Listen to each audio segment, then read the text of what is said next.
Yeah, we're live. At least for a few minutes anyway, until the storm blows everybody away. You have a generator. Yeah, I'm good. But if I'm here by myself, I'm just gonna chug the last of my beers and wrap it up. But um, no, thanks everybody for joining us tonight. It is episode, what is this? 14? 13? 13, I 13. think. 13. Episode 13. We're gonna do another style series tonight. Talk about Scotch ales. Get some history and some information laid down about that. Um, and Brandon's already hiding in his basement. Excellent. Wow. It got dark real fast here, so this could be a good one. We'll see. But anyway, yeah, Brian, what are you drinking tonight? So, as we're homebrewers, I usually always start my shows with at least some sort of homebrew. So, this is a rye wine that I made. Oh. So, not exactly, the style Scotch ale or anything like that, but it's sort of like a barley wine with, gosh, I think this recipe has something like 40% rye malt in it. Oh. So, a lot of beta glucans. It's very thick. If you've ever had or like seen like a ropey sour beer, it almost sort of has that consistency to it, except I carved the hell out of it. But it's very smooth. Did you carb it up even more than when you bottled? Yeah, it's probably a little bit more than when I gave you that bottle. To style, I mean, like it's probably like another, I would say like 0.3, 0.4 volumes over what like you'd normally carb like a barley wine to. It's so viscous that you just need to like absolutely pump CO2 through it to Yeah. To get it like even a little bit carbonated. No, it definitely was a thick beer. It's super good. The cherry, I thought flavor came through really nice after it warmed up a little bit. Yeah, I don't know if I mentioned. Yeah, I put cherry in it too. So tart Yeah. Michigan cherries in it too. What are you drinking? My tradition is actually almost to start nearly every show with a Guinness, so I'm All right. I'm holding true to that.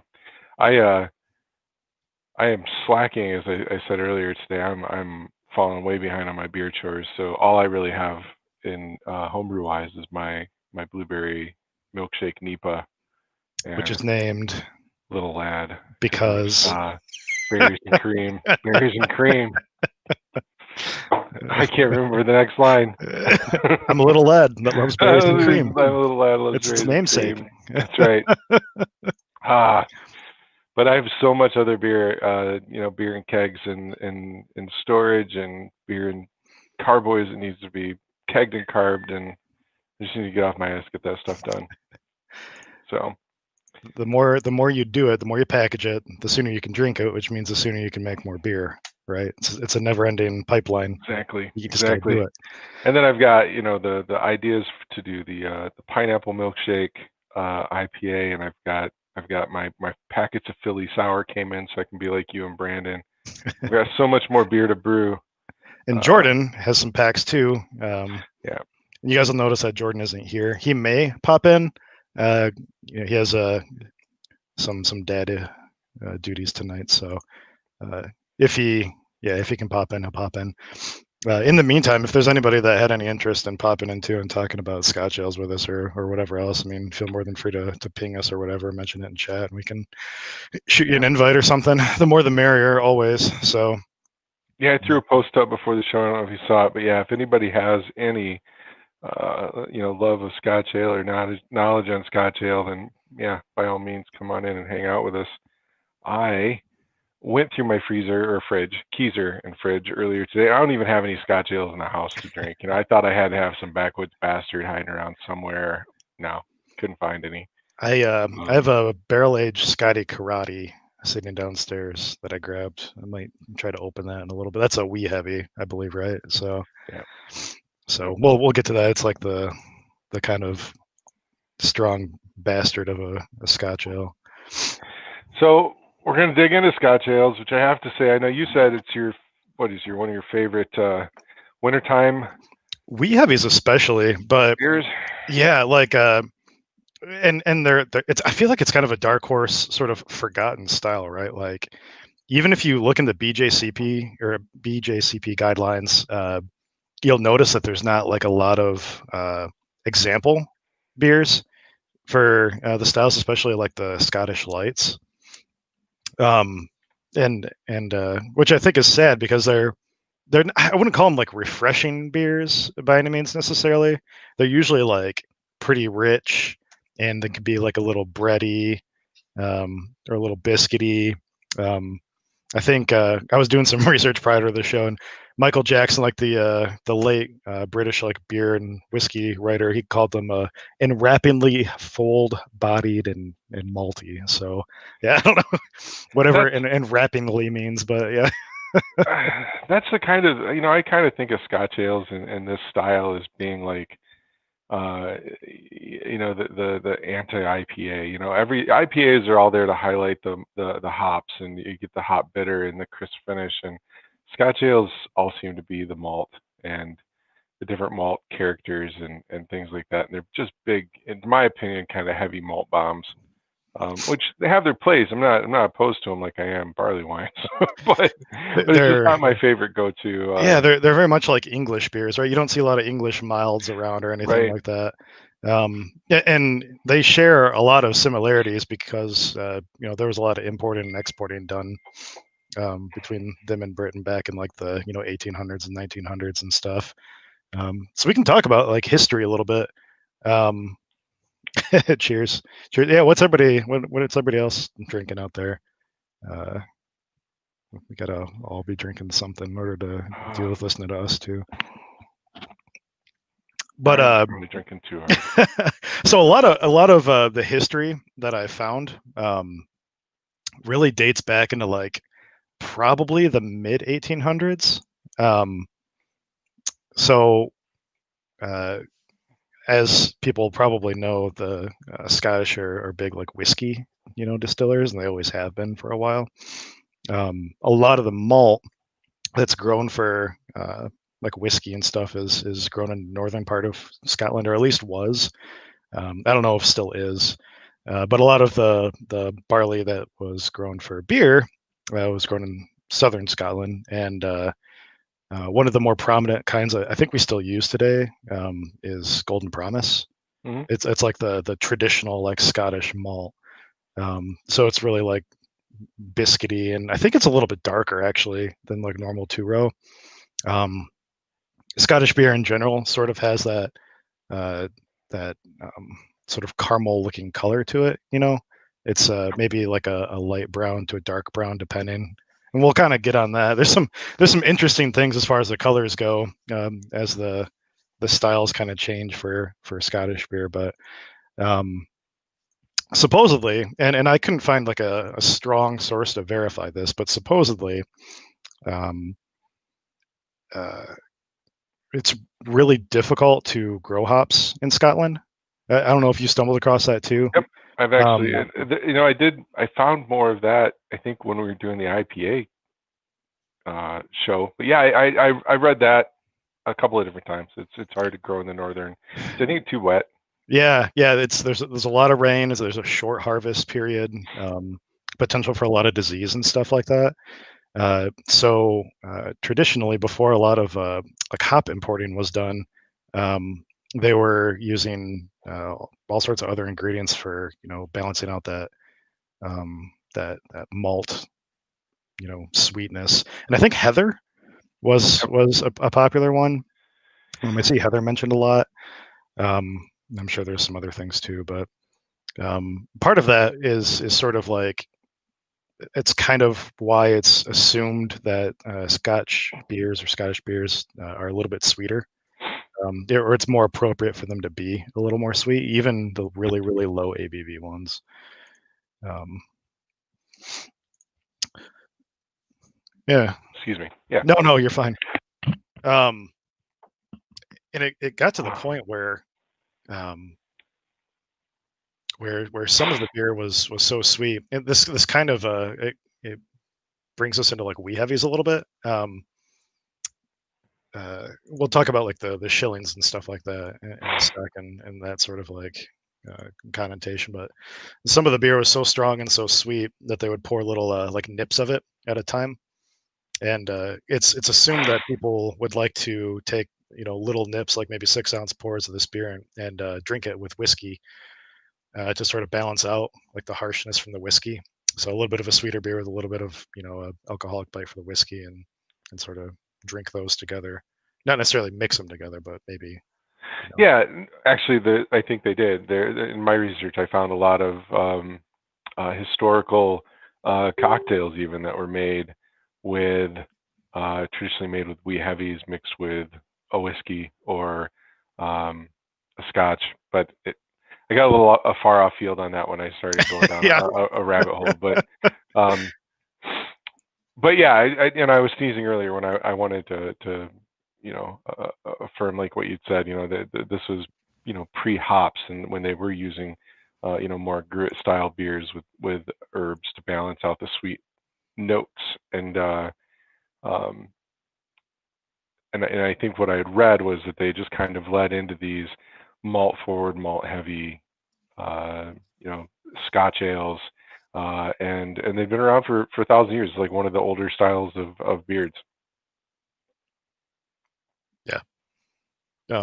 And that kind of goes into historically, like you'll see a lot of beers, like Scottish beers, labeled as like 60 shilling, 70, 80, like 100, 120. Um, so I didn't really know this until maybe like even a couple years ago when I was reading an article about it. So um, it's so the shilling ratings or whatever on beer. It's not necessarily a mark of like alcohol content in the beer or anything like that. It was historically more of a like a price point per like hogshead of the beer. So, and I think like a hogshead is something like it's about 1.5 times like a barrel. I think it's something like, or maybe it's twice as much as a barrel. I want to say it's something like 62 like gallons or something like that. Um, I'll have to go like actually look that up, but there was issues when they started to do a lot of like importing and exporting and stuff like that back in the 1800s. So um, people would see, maybe like a 60 shilling beer for sale or something like that, but the 60 shilling maybe is only the price, in a barrel or something like that. When you up it to a hogshead because of the volume, it becomes, maybe like a 90 shilling or something like that beer, because that's how much the barrel is selling for. That's how much the invoice price is. Um, so there was a lot of confusion with like the naming system back then, and it's sort of it led to a lot of confusion. I mean, that's why that system's not even used anymore. But for some reason, a lot of that has been carried through a little bit. And see, in most of my research even today, because I had heard both, and maybe that's something we can dig into, because I'd heard both ways. And in fact, if you go to just Googling like the history of a Scotch ale, there's many sites, many reputable sites that strictly say it's ABV based on taxation, um, and that the lower the alcohol by volume, uh, the lower the shilling count. So they started at 50 or 60 shillings for light beer, and the price would increase as the alcohol content increased. Yeah, no, that's totally right. But the issue would be like then I guess when they started exporting this beer or something, um, as those volumes would change, the shilling amount would change too because it's a different volume of beer now. Right. So say you're selling like you know uh, a barrel versus a hogshead or something So, twice as so you're saying the big. quantity of alcohol changed. Yeah, and therefore the shilling changed, and so it's not necessarily like a 60 shilling could be the same thing as a 90 shilling, and that's where like a lot of confusion came in. That's why the naming system's not used anymore.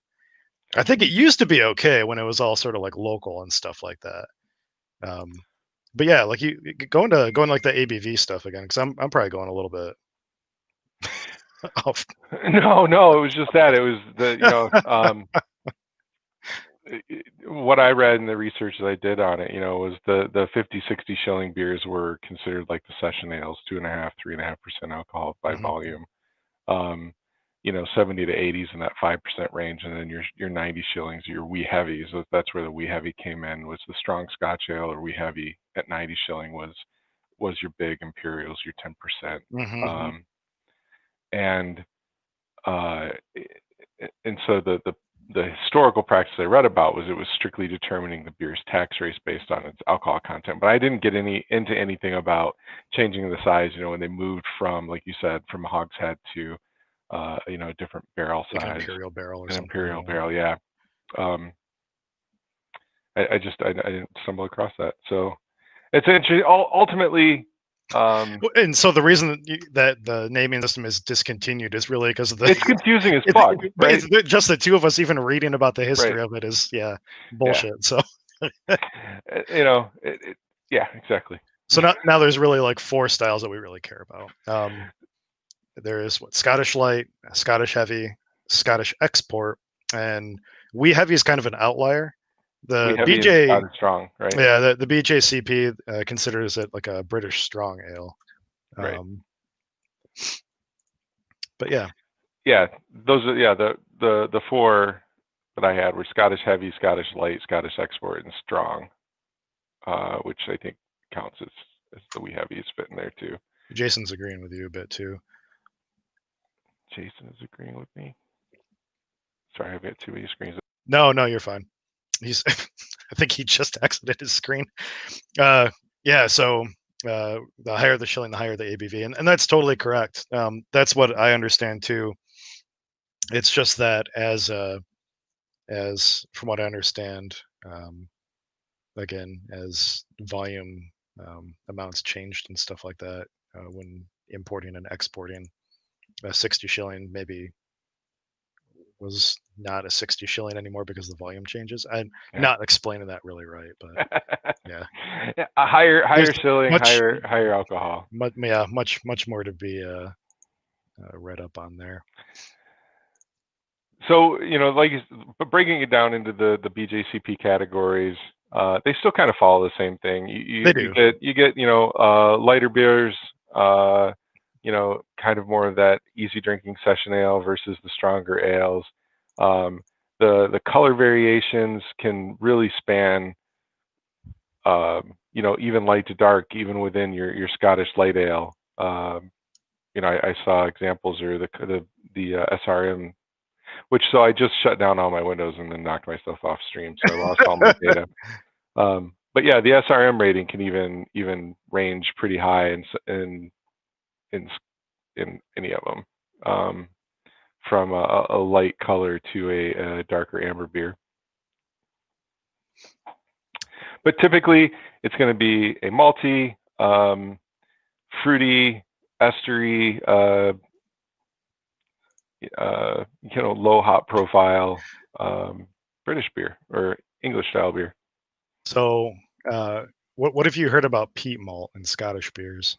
It's an American thing. That's what it cracked me up when I read that. The reason, and unless if you got something to contradict me, that's fine. But what I read was Americans, heard of Scotch ale and thought of Scotch, the drink, like peated Scotch. Peated Scotch, and when we started recreating recipes, we went for that peaty smoke flavor, and that is actually not at all true to historical style. That is an American change, much like General Tso's chicken and tacos. So. Man, nothing throws me off more than like buying like a wee heavy from like a brewery somewhere, and it just has that like smoky, earthy, like sort of taste to it. I just can't. I'm not a big fan of like that taste. And yeah, it's not the style. Don't brew your beers like that. Don't brew your wee heavies like that. Nobody should put smoke in any beer, but that's just my personal preference. Every time I have to drink and taste a shitty smoked beer and try to come up with something nice to say about it, I just die a little bit inside. They're just awful. That's just me. I know we have viewers out there that probably love smoked beers, and you're all wrong. That's all. I mentioned this earlier too, and it might have just been on like a personal share of mine. But as far as like writing goes, when you see Scottish beer talked about like in text and stuff like that too, sometimes you'll see like a slash and then a dash after like a number. So like, let's see if I can add this. That's a really terrible example there. But so that 60/dash would denote like a 60 shilling beer, for example. So you might see that on some some breweries trying to bring back like naming conventions and stuff like that for like sales and stuff. They're trying to be hipster cool, and Which is fine. oh Yeah, yeah, no, I'm all about that hipster cool. And there's I think one of the classic examples that the BJCP lists is specifically called out to be like a old school like 60 shilling beer or something like that. But yeah, what were you gonna say? no, I was just reading through that. Actually, they're still indicated, or they were indicated in the BJCP guidelines. You know, like Scottish Light Ale was kind of denoted afterwards by the 60 slash minus, and Yeah, Scottish Heavy was the 70 dash minus or slash minus, and stuff like that. So it's still there. But yeah, alcohol content varies greatly. And Brewdid had mentioned something earlier about. He mentioned something about. I thought somebody asked a question about a wee heavy earlier. Now I can't find it. He brewed his first wee heavy. Gratz Brewed brewed his first wee heavy on July 1st. There it is. Yeah, I can scroll back to that. 12.6 ABV. But then same guy went on to say that he added 2 ounces of smoked malt. No, I'm just giving you shit, man. No, it's all personal preference. I can't do it. I know you have your personal reasons. I just don't. I don't care for the taste. Yeah, I used to be a heavy smoker, and I know it's weird, but I was a heavy smoker, and I took some drugs to not make me not smoke anymore. Legal drugs. Legal drugs, Chantix, and I got through it, and I've never smoked a cigarette again. It made me to basically hate all things smoke with a passion. I can't even eat some smoked meats anymore. It's crazy. It's really weird what it does to my. It did to me, but I'm not smoking Rewired your brain. Yeah, but I'm not smoking 4 packs of cigarettes a day anymore, so I'm fine with it. Yeah. I'm just drinking, 4 packs a day or something. Whatever, you know. So I just opened your lager, pseudo lager, Sapphire. Sapphire lager. Yep. Sapphire hop lager, a la like Firestone Walker Pivo pills. Oh man. So we didn't have anybody share any beers with us to drink on air today. So I was gonna drink yours and tear it apart. But no, that's really tasty. Thanks. It's got a little fruity. What is Sapphire? I've never really used those hops. What does it throw? What are the characteristics? I'm gonna look it up because I don't know off the top of my head. And that's a good call out too. If anybody else wants to ever like have us drink their beer on screen and tear it apart, no, I'm just joking. Compliment it wholeheartedly. By all means, we love free beer. So absolutely, and we will drink your beer on air. And strong but pleasantly spicy with sweet, fruity overtone, citrus, red berries, mild and approachable. And I don't get very citrusy. I get that berry-y, fruity. It's good though, man. Yeah. Super real good. simple recipe. Just Pilsner malt and a Sapphire hop schedule with a lager yeast. It's almost. Is it? Could it be considered a smash? Yeah, actually. I'll have to go look at the recipe, but I think it could be considered a smash. Awesome. It's good beer. I might have bittered with something, actually. Oh, no, you know what? It calls for a Noble Hop edition in there. And somebody gave me some Noble Citra hops at one point in time that I didn't know what to use, it for. So I threw in like an ounce of Noble Citra hops in there for so the Noble Citra hops are what's left over after they extract the Citra hop oil, right? Or either that, or after they make like the CO2 like hops, like the cryo hops. The cryo hops, I think possibly it's something like that.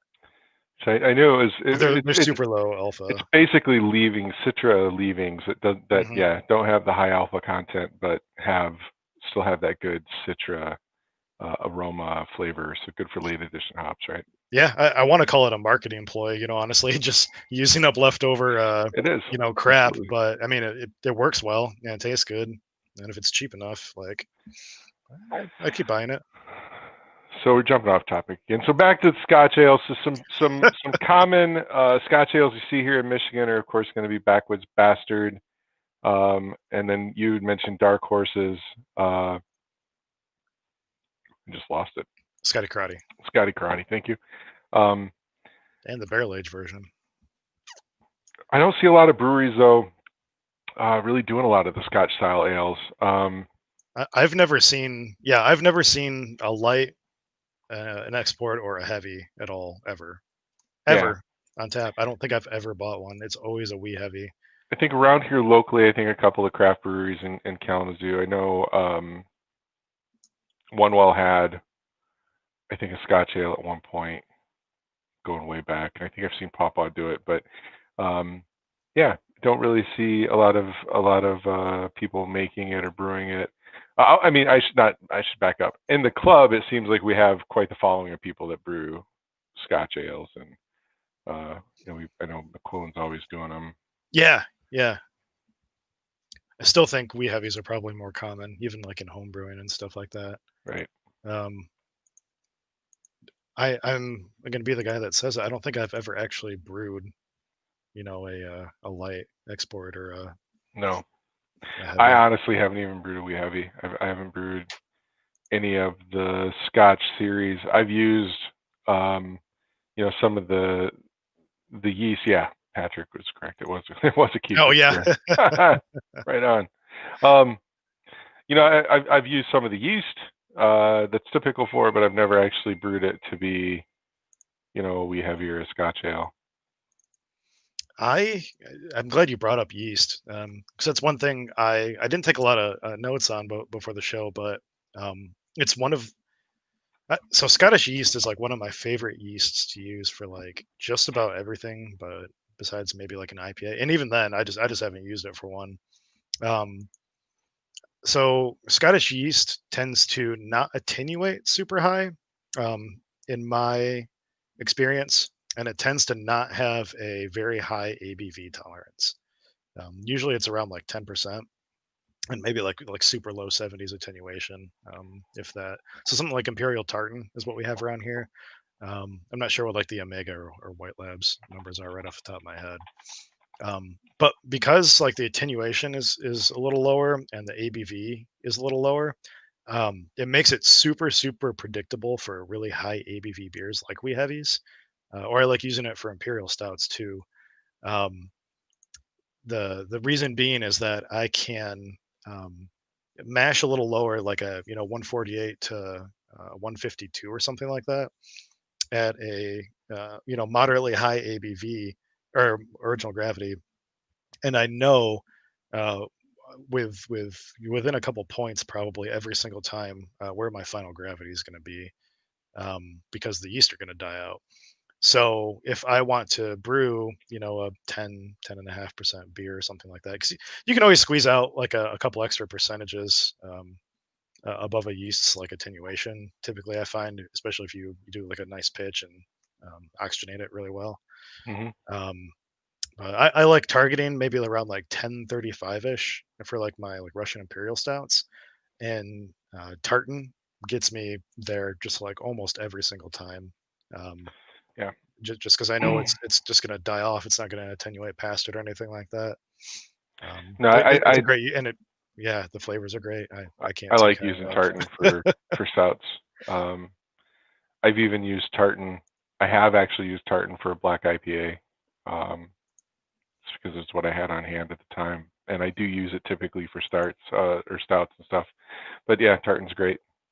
It's just like it's estery, and Yep. as that typical, like I think you mentioned earlier, like in the description for Scotch beers, like a little bit of fruitiness Hmm. is not necessary but appropriate, and I think it throws off a little bit of that, even maybe more of like a date or raisin sort of thing, not like a Belgian yeast would maybe, but um, just like a little bit of that, just just a hint. Um, yeah, I really like it. Yeah, and Glad's mentioned this, and I didn't actually realize that it's not my favorite style of beer from Christmas, but Bell's does their Christmas ale is Scotch ale. I was thinking of it as a winter warmer, kind of um, that for some reason I thought it was a spiced beer, but it's not. Brandon, a couple chats earlier, said he found one, so he's going to be drinking one. Yeah, I actually, it's funny because this is how little I thought of Christmas ale. I'm pretty sure I have some from last year in the fridge, in the beer fridge, and I overlooked it when I was looking for Scotch ales earlier because I was Oh, thinking it was in my head it was a spiced winter warmer type beer. and word up to Sons of Liberty. Welcome up, hey Lee. How's it going? What's up, man? So, Oh, go ahead. no. No, I was just going to go into potentially like brewing or like some tips on like brewing like a Scotch ale or something like that. Unless you had something No, else you right wanted on. to say about like the history or the styles or No, whatever. I was just looking for other Michigan beers around here that we might know that are Scotch ales, but it's hard to find.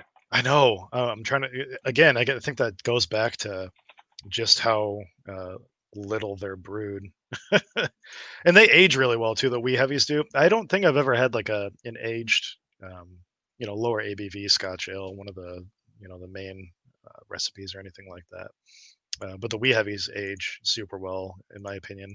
Sort of like barley wines, like a little bit of oxidation does them good, in my opinion. It's not always like um, it's not always like appropriate or whatever, but it tends to like some of those like sherry flavors that come from oxidation, Yeah, um, exactly. like can lend a little bit of complexity to the beer, which I think is cool.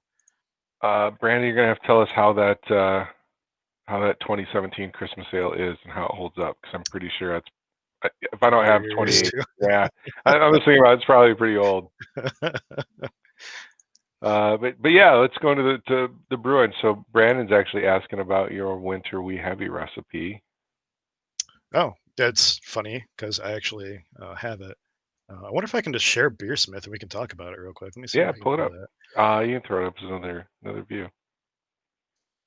Uh, So while he's doing that, shout out to Daniel. Hi Daniel, thanks for joining us. that's my buddy Danny.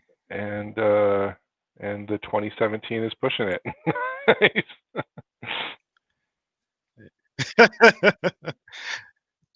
All right. Can you I think I zoom in shared on it? this. Do I have to pull it in? Oh, cool. Okay. Yeah. I don't know if I can zoom in anymore, but it's definitely shared on the screen. Um, Yeah. can you zoom in Beersmith? I've never actually had to do that before. I don't know Beersmith is either. such a wonky ass program. I don't see it. Anyway, Open the so recipe. It is open. Yeah. No. You got it. I'm just using a huge ass screen, so Go my with it. 27-inch. So I think I mentioned earlier this malt right here. I don't know if we can see it on the screen, but that's it's Golden Promise. So Golden Promise, like I mentioned, is kind of one of the mainstays of um, Scottish beer. You don't have to use Golden Promise as like a base malt. It's definitely more maybe like traditional, but any base malt will do. Um, I tend to go with it because usually it's roughly the same price as like a good two-row malt. Yep. Um, I don't. So this is me being hoity-toity.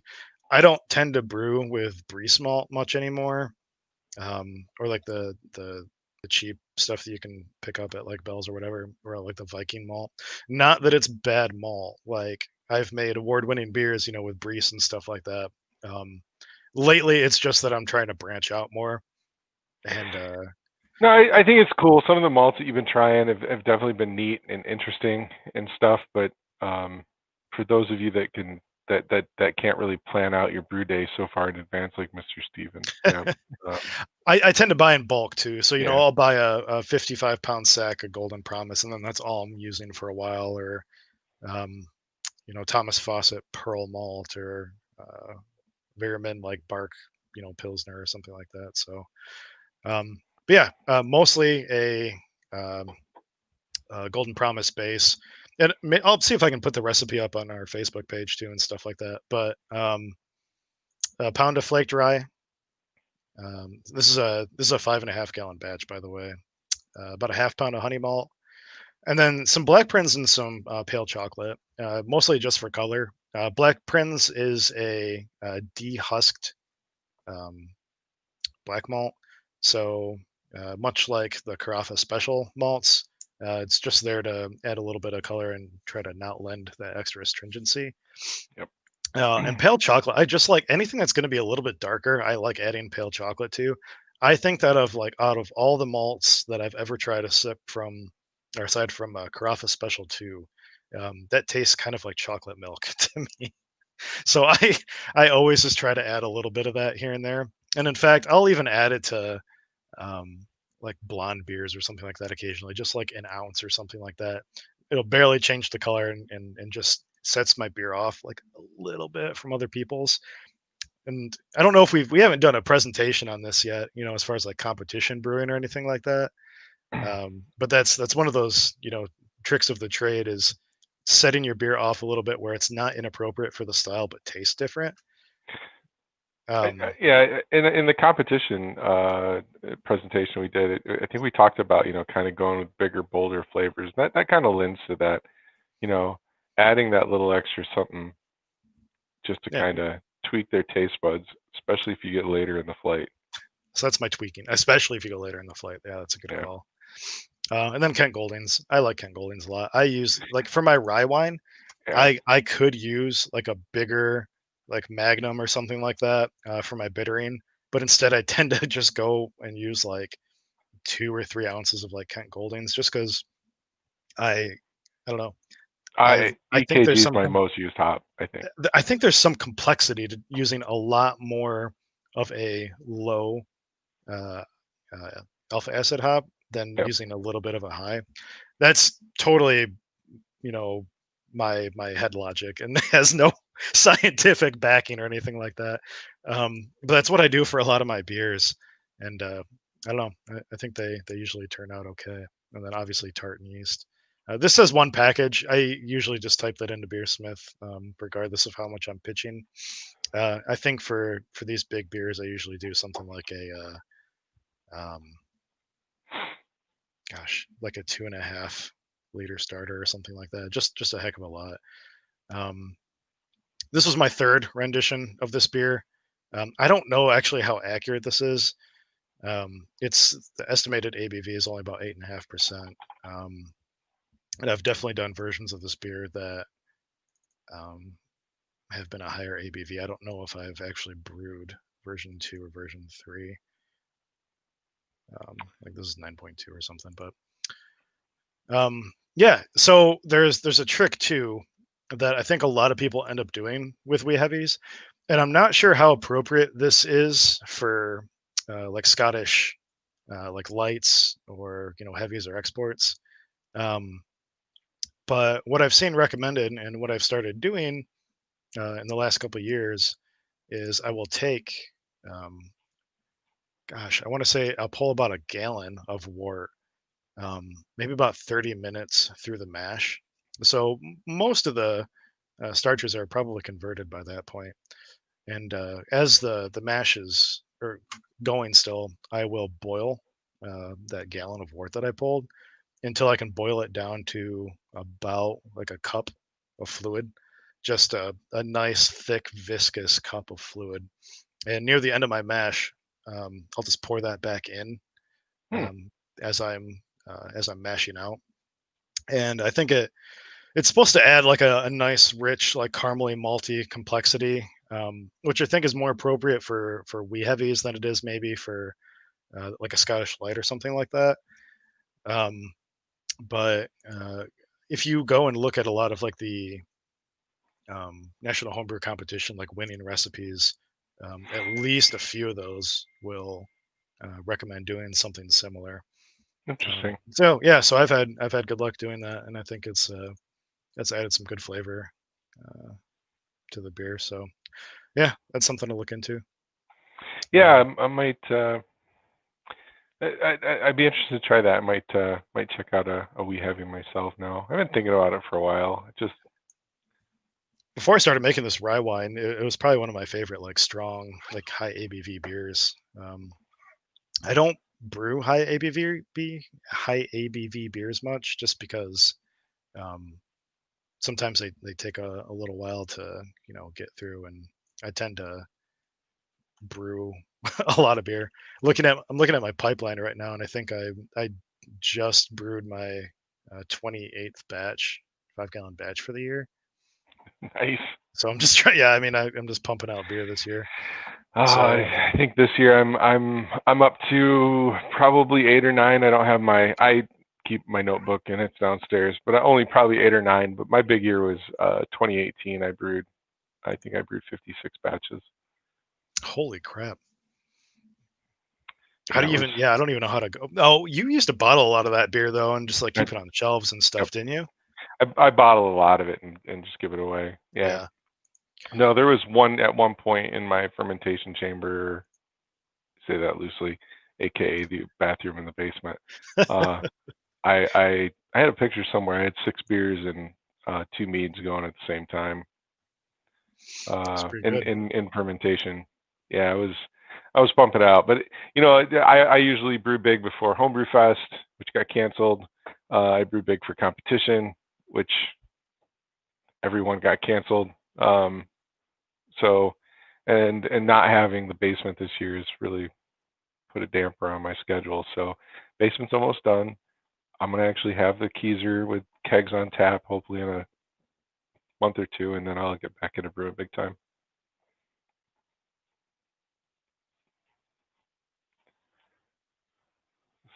You're on mute. I had to burp earlier, and I put myself on mute so I wouldn't have that be on air. But I'm just trying to protect y'all. No, so the Wee Heavy is sort of like an imperial version of any other Scottish beer you would want to brew. Literally, I think you could probably scale the grain down, and for the most part, aside from the dark malts, come out with the Scottish light or heavier export or whatever. So there was something funny I actually wanted to talk about that I discovered earlier today regarding those beers. So Scottish light beers are actually appropriately pretty dark, or at least like darker than their like more alcoholic counterparts. So it's actually more appropriate for like the 2.5, 3.5% like Scottish light to be darker, and then as you go up to a heavy and then an export, it actually lightens up a little bit as far as like style guidelines, which is funny because typically like for like British beers, the higher you go up in alcohol, the darker they become. Yep. So yeah, I just thought that was kind of like an interesting uh, point to bring up. Was I don't know how like stylistically like accurate it is, but as far as like the BJCP guidelines, like aside from Wee Heavy, when you go Wee Heavy, dark is I was going to say that typically technically the BJCP guidelines for the first 3 categories are the SRM's exactly the same, I believe, unless light is a little darker. is it a little darker? Yeah, I think heavy and export are just a little lighter, or at least for the low end. Yeah.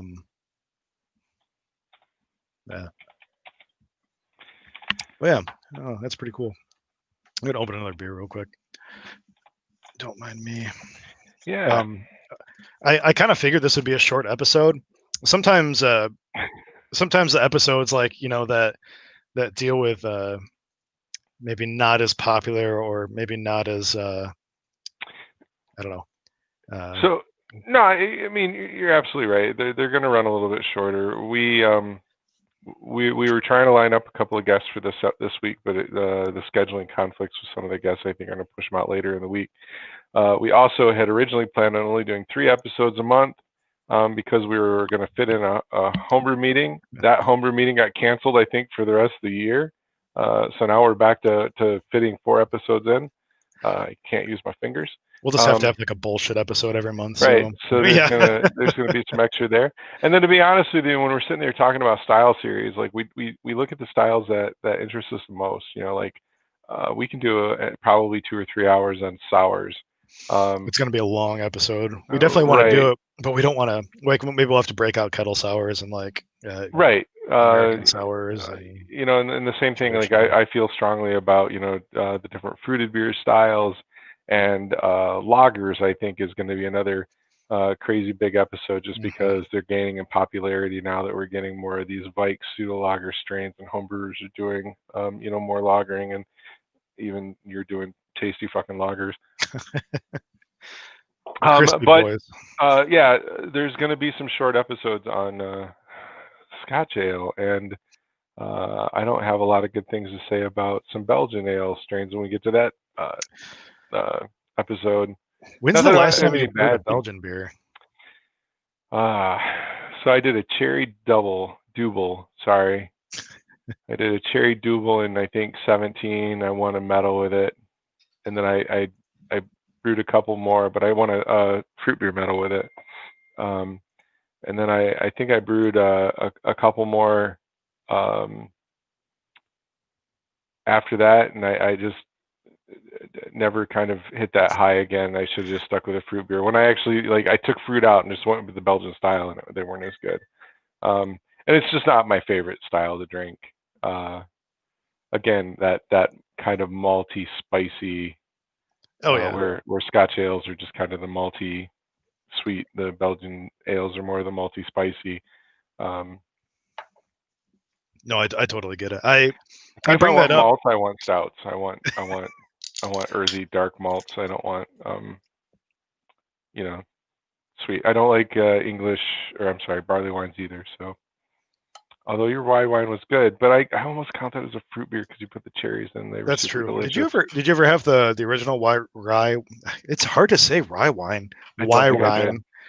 Rye that I made. It I swear it tasted like chocolate milk. Like I'll have to remake the original recipe one of these days.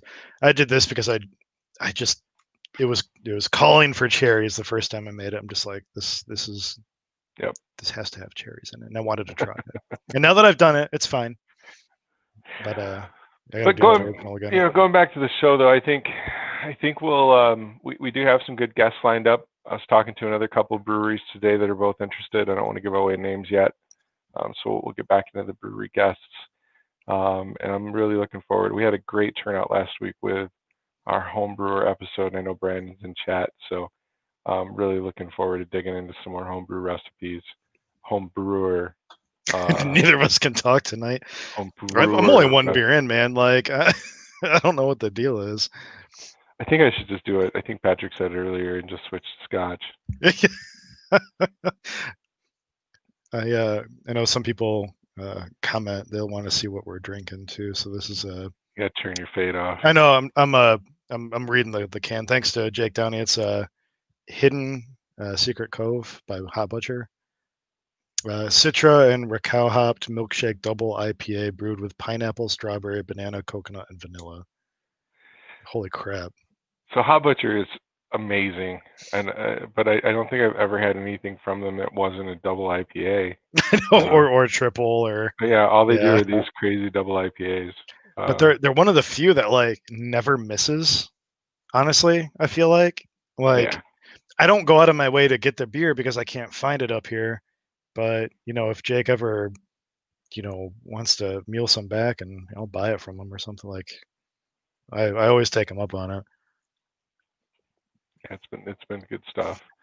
And no pre-drinking, Brandon. Went right from work into the show, man. No pre-drinking today. Sometimes I do though. I found in the last couple episodes that sometimes I just tend to be more social and talkative, and coming in, with just a little bit of a buzz or something. And I also have found that I tend to forget a lot of words and forget some of the things that I wanted to talk about. So maybe it's a double-edged sword, but You get a little lit, and we break out Bright Guy, the Science Guy, or whatever. dude, yeah, it depends on how long the episodes go, though, too, right? Like, so we're only 50 minutes in tonight, and 2 beers in, feel fine. But gosh, there's some nights this is what I use for keeping my beer cold. I have a like insulated backpack that I just set next to my desk, and I'll put like homebrew bottles or beer cans or whatever in it, and I'll just unzip that thing. And I usually put like 4 or 5 beers in it just because I can, I want to have like a little bit of a inventory. I want to have something to choose from if we talk about something. And some episodes I go through like the entire backpack, and like it'll be like, okay, show's over, like going to bed. I look over like right now. It's in mine. So I have a fridge next to my desk. I've got one hams and then like 14 beers that are all over 8%, I think. And it's like, how do I want this night to go? That lager's about 9.5. Oh, that's great. No, I'm just Yeah. joking. I'm fucking with you. I think it's about 6. I've got all this treehouse beer and I've got a fridge full of Hot Butcher too. And Yeah, rubbed into everybody's face. yeah, why not? I rolled the dice, took the risk, went to Boston before they closed, or Massachusetts before they closed their borders. Ron, man, I'm telling you, you want to come on stream and like hang out sometime, you let us know, and you get lit with us on screen, and You can just sit we'll have a there and good time. drink, Ron. Yeah, Yeah. literally, like that's all you have to do. And that's what interns, do anyway, usually, right? Like mule So, stuff for their bosses, or since most of these people that are watching are actually homebrewers too, I would open it up to. We get a lot of good activity during the episodes. You guys are great at commenting. But if you have any ideas for shows, things you want us to talk about, if you want to be on the show, by all means, man, post on our Facebook page or send us a message. I think we have a good handle on what we want to do to keep this going, but we could always use more input and ideas from you guys. And that said, too, if you know any brewers or people in the industry, and you know the inn, and you can get us past, some Facebook Nazi that just watches their groups and doesn't send any messages through, let us know so we can reach out to them. I promise we've tried to reach out to people, and we're just not interesting, which is fine. I think sometimes though we don't even get past the like I said the intern that's reading their messages. So Straight to the spam folder. Yeah, straight to the spam folder. Who's Michigan? Who? What? Yeah, I know. But yeah, are we gonna? What are you drinking now? What'd you just open? Oh, you just said it. I did. Damn it! You went double. I'll beat you. Can't beat you. How about a King Julius? I'm trying to think if we missed anything on Scotch Ales. I've been kind of poking around and googling shit. It's either we bullshit around and fuck you. I had that beer. That was so good. Bad lighting. King Julius from Treehouse. I've So not had this yet. I'm glad you brought that up. Now I have something to talk about. Excellent. So Go for it. today I brewed, and I'm trying to see if I can find it here with the exact percentages were. But as a lot of people know, maybe not a lot of people that are watching, but at least a lot of people in the homebrew club. There probably are a lot of people in the homebrew club watching, but I like to fuck around with yeast. I try to be cleanly about it and stuff like that. And for the most part, I've never had an infected batch in like the 2 years that I've been freezing yeast now and stuff. So I think I've been doing okay. But I try to think about sometimes like what the next big thing is going to be. And I try to stay ahead of the curve, in terms of like home brewing. And I do a lot of reading online. Brandon Edwards does even more reading and research and shit than I do. That guy is just like a homebrew online genius. But so there's only so many like styles of beer really that can be invented, right? New England IPAs popped up, and black IPAs were popular for a while, and New Zealand pilsners they're starting to become a thing. But like there's only so many types of malts and hops and ways that they can be combined and stuff like that to create beer styles. And so like I I like to experiment, and I think that one of the ways to sort of step outside those style guidelines is to maybe do like yeast blends.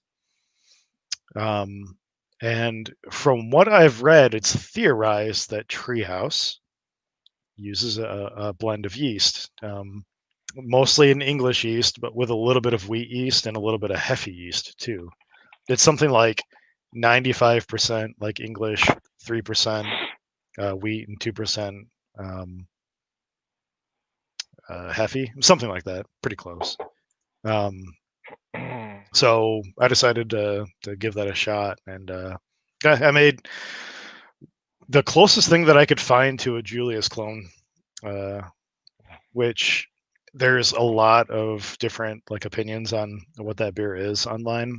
I think that like it's either Beer Advocate or AHA or somebody has like one opinion on what it is, and some random home brewer that's done like 20 batches, that's been experimenting with like hops and stuff like that, has his, his own opinion and thinks he's pretty close.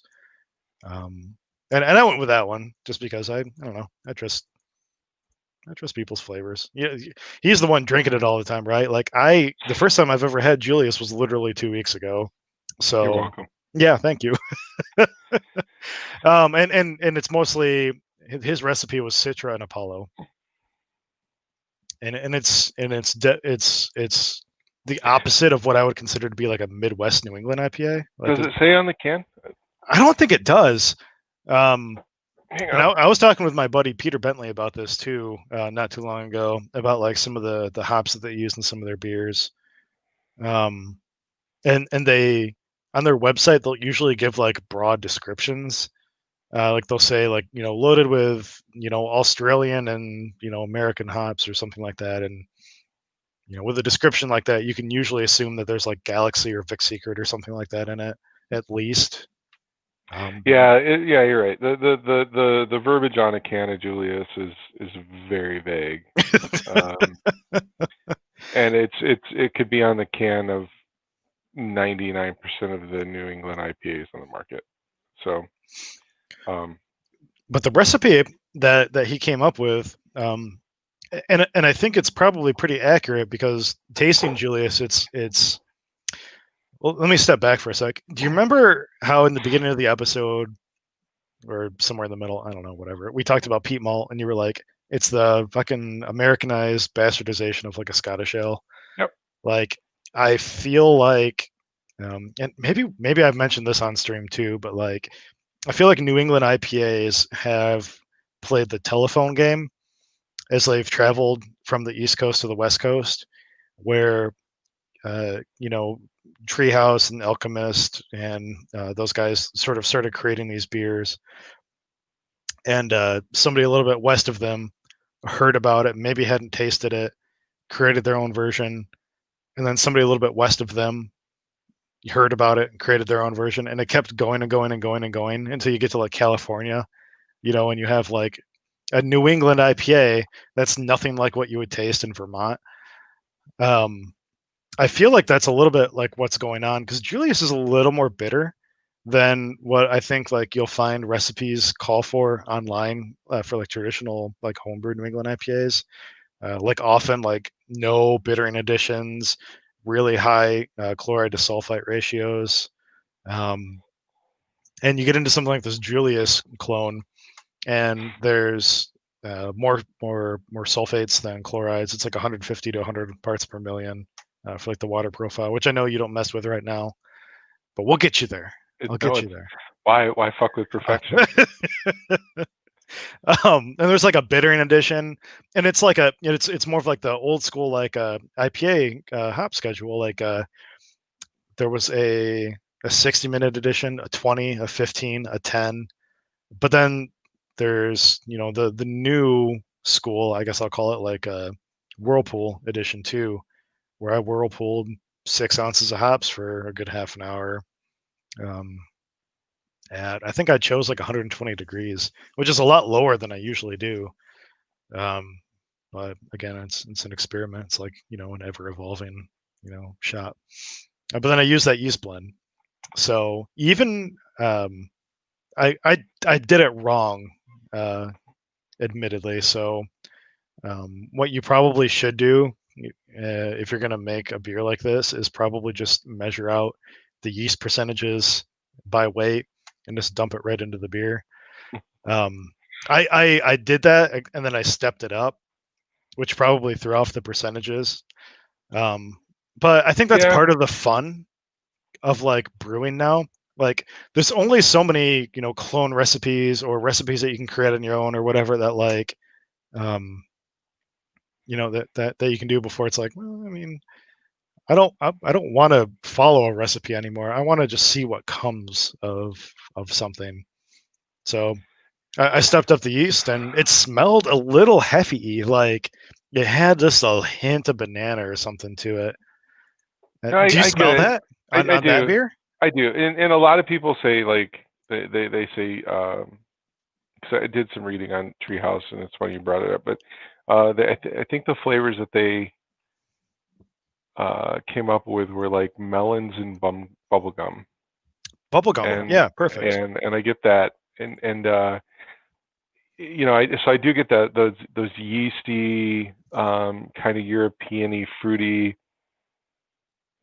definitely. But there's the hops in this is so heavy, it's hard to understand anyway. And I was trying to find the article. Zimmergy, I think, actually had a list where they thought it was like, That was the other recipe I found, I think. Yeah, I think it had like mosaic in it and stuff. well, no, just a yeast strain. Like there was Oh, a clone yeast, which was like SO4,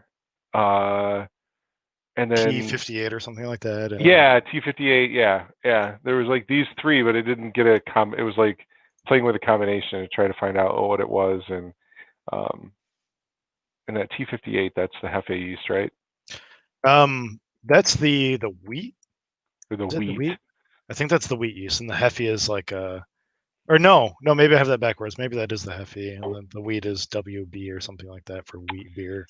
Yes, but um, I get where you're going. Like the next big trend is going to be these like designer yeast blends, or it could be, and that's No, yeah, interesting. yeah, and so I kind of got there because I've been getting into like sour beers and stuff this year too. And shout out to I've been reading this a lot more too. But come on, focus. Put it in front of your face. There you go. American sour beers. American sour beers. But Michael Tonsmeyer, smart ass dude. Him and Scott Janish run Sapwood Cellars now. Speaking of uh, support your smart people. Nice, nice. But yeah, I think sour beers are sort of yeah. Every time you brew something, you kind of get something unique, and you can sort of assist it to get it to where it needs to be. But with brewing normal beer, like you're really in control of the flavor, and brewing like mixed fermentation, like sour beer, like you just sort of pave the way for the yeast and bacteria to do something nice and special, and just kind of let it be what it has to be. But yeah, go for it. No, I was just gonna say something else about sour beers, but that's probably for the sour beer episode. But anyway, um, I really dig what you're getting onto with the different yeast, uh, you know, blends kind of being the next step that we're gonna take. And I saw that you were putting together some of your own blends and sharing them out, and I really want to try some of that. I think it's a pretty cool idea.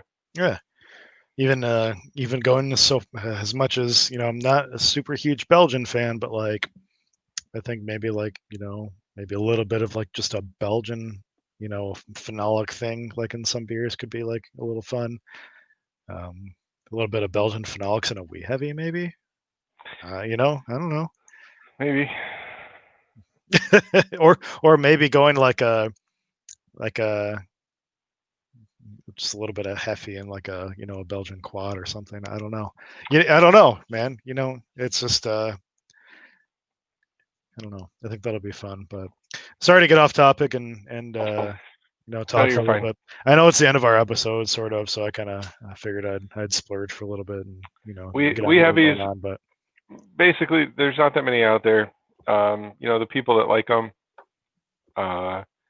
in the club, I think brew some really good ones. There's some good styles or good examples locally to try. But yeah, if you want to try some of the Scottish Light or other varieties, I think we're gonna have trouble finding them. Find a home brewer. I'll make some Scottish beer soon. We'll share it out. Right on. But that's about all I got, man. Yeah, so next week, hoping we'll have a special guest on.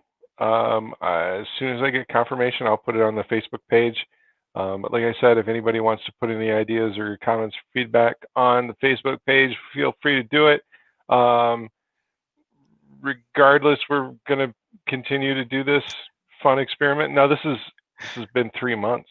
I know it has been like it's definitely been an experiment for sure, but I don't know. It's been fun for me. Like I come into every episode like at least reading a little bit of something and learning a little bit of something new before I come on stream, just to make sure I'm not being a total asshole and like disrespecting the style or something. So I feel like I'm learning a lot while trying to talk through my ass. Yeah, I Yeah, mean, I feel the same way. I like doing the research and finding out this shit, even if it is conflicting.